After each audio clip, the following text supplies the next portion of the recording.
you. You will hear a voice. It's coming far from here.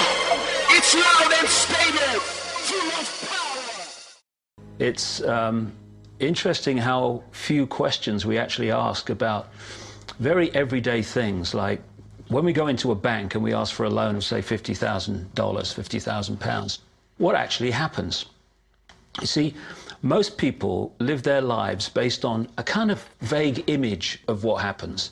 What actually happens is you ask for £50,000, they type into your account £50,000. That's all they do. They don't mint any coins, they don't print any money, they don't move any precious metal anywhere. They just put £50,000 into your account on a computer screen. From that moment, you start paying interest on money that has never, does not, and will never exist. It turns out that banks actually have about 9 times as much money loaned out as they have on reserve in their vaults.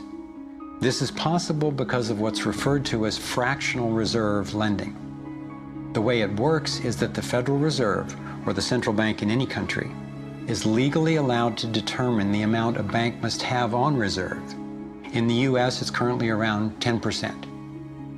So if you deposit $10,000 into the bank sets aside 10%, or $1,000, and then loans out the rest of your money. The way it works is, say another person comes into the bank and asks for a car loan of $9,000.